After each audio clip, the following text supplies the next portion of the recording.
There is a war happening right now. Not a war of nations, not a war of politics, not a war of power. This is a war for the soul. And at its center is Kanye West. How does a man go from being the king of culture to proclaiming Jesus as king, to falling into chaos once again? Was Kanye's faith a genuine awakening, or just another chapter in his madness? Or is there something far more sinister at play? Something happening behind the scenes? Something beyond the cameras, the headlines, and the controversies? Something spiritual. This is the hidden battle for Kanye West's soul. Everybody wants to know what I would do if I didn't win. I guess we'll never know. For decades, Kanye West was untouchable, a billionaire, a cultural god, a man who told the world, I am a god. Everybody says, who does he think he is? I just told you who I thought I was, a god. I just told you, that's who I think I am. His music was filled with self-worship, materialism, and power. He built an empire of influence, shaping pop culture like few before him. He wasn't just making music, he was shaping mindsets, setting trends, and redefining success. But in the midst of all the wealth, all the success, all the glory, something inside of him was breaking. A crack in the foundation. He had everything the world says will make you happy, yet he felt empty. How many people have been in that same place, reaching for their goals, achieving success, gaining recognition, only to feel unfulfilled? How much more successful do you want me to be? We've seen this pattern before. The higher a person rises, the harder they might fall. Fame has a way of consuming people. From Elvis Presley to Robin Williams to Whitney Houston, we've seen how success can become a curse rather than a blessing. When we look closely at the lives of those who've reached the pinnacle of fame, we often see a common trajectory. The initial hunger for recognition evolves into an addiction to adoration. The boundary between their public persona and their authentic self blurred until they no longer recognize their own reflection. This is the trap of fame. A golden cage that promises freedom but delivers isolation. And yet, something shifted in Kanye. Suddenly, Jesus was at the center of his life. His album, Jesus is King, debuted at #1 not only in the gospel charts, but also in the mainstream. It topped the Billboard 200, top R&B and hip-hop albums, and top rap album charts, making it the first album in history to simultaneously debut at #1 on all 5 charts.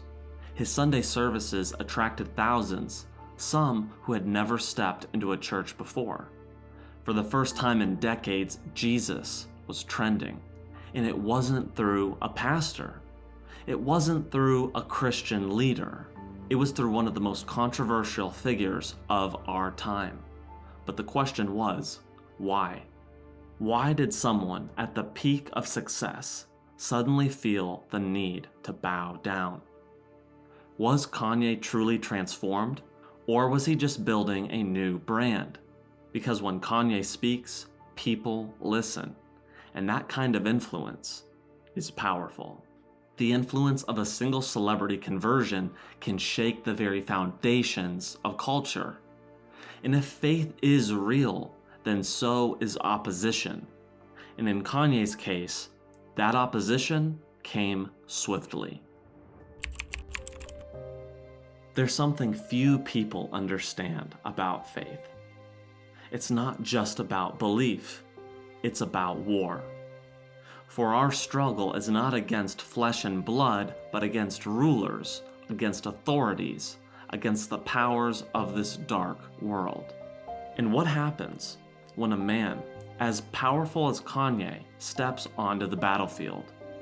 What happens when someone with the influence to change minds, to shift culture, publicly declares that he serves a greater power than himself?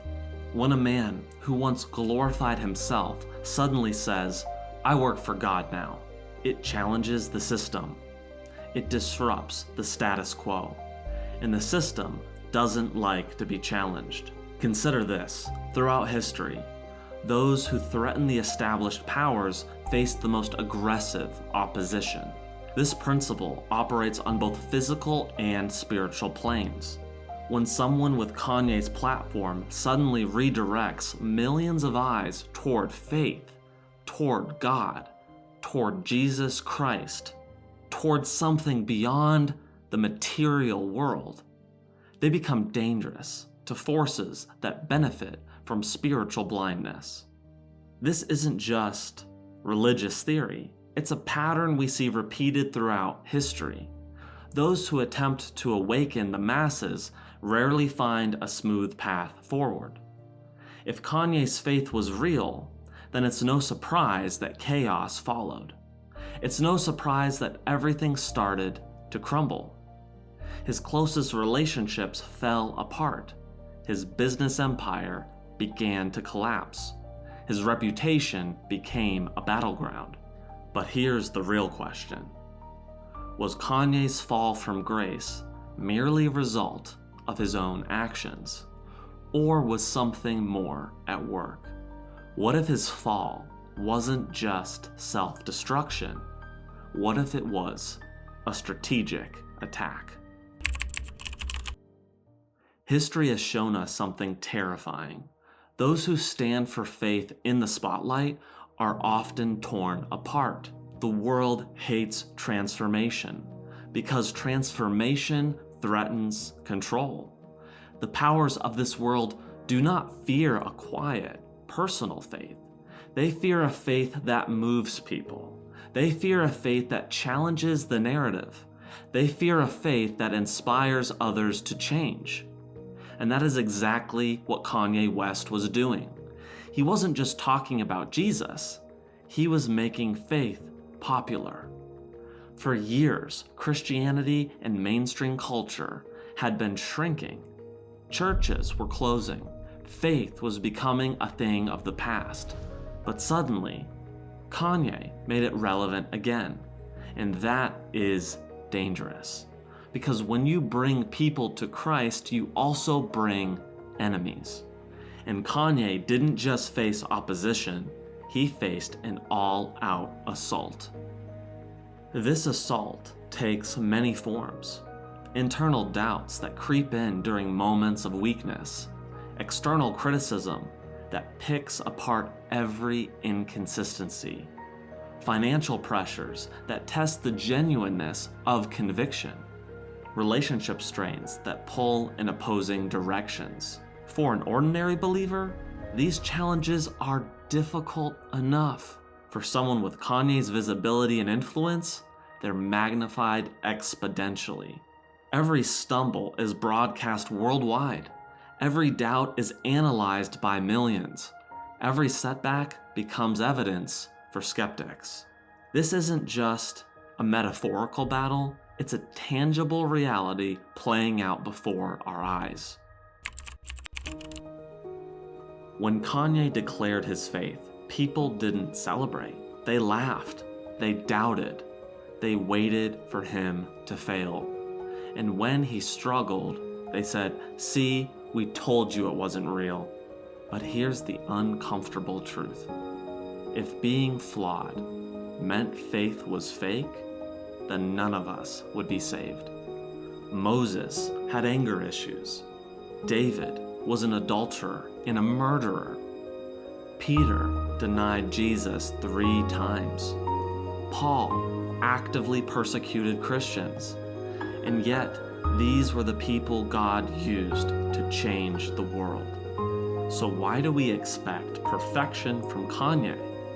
Why do we assume that faith means an immediate, flawless transformation? The truth is, faith is messy. Faith is a battle. And Kanye was right in the middle of it. Perhaps our expectations reveal more about our misunderstanding of faith than about Kanye's journey. We've sanitized the biblical narrative, forgotten the raw humanity of its central figures. We've created a version of Christianity that demands perfection, when its very foundation is built on grace for the imperfect. When we examine Scripture closely, we find that God consistently chooses the unlikely, the broken, the mentally ill, the controversial. He works through their flaws or their illnesses rather than despite them. Their weaknesses become the very channels through which divine strength flows. What if Kanye's story isn't an exception, but a modern example of this ancient pattern? This isn't just about Kanye West. This is about you. Have you ever felt like you were too far gone? Like your mistakes or your mental illnesses defined you? Like God abandoned you because you weren't perfect? You are not too far gone. Not Kanye, not you, not anyone. Because grace isn't earned, it's given.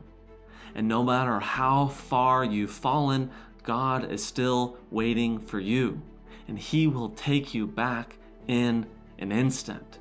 The battlefield of faith isn't reserved for celebrities or saints. It's the terrain we all navigate daily. The struggle between light and darkness, between redemption and condemnation, between hope and despair. This is the universal human experience. Perhaps instead of judging Kanye's journey, we should recognize our own reflection in it. The moments of divine connection followed by periods of doubt. The sincere commitments that give way to compromises. The desire to serve something greater than ourselves while still battling our own demons. This is your story too. So stay strong, stay vigilant, and never lose faith, because the battle isn't over. Not for Kanye, not for you, not for any of us. The war for the soul continues, and in this war, no defeat is final, as long as we have the courage to rise again.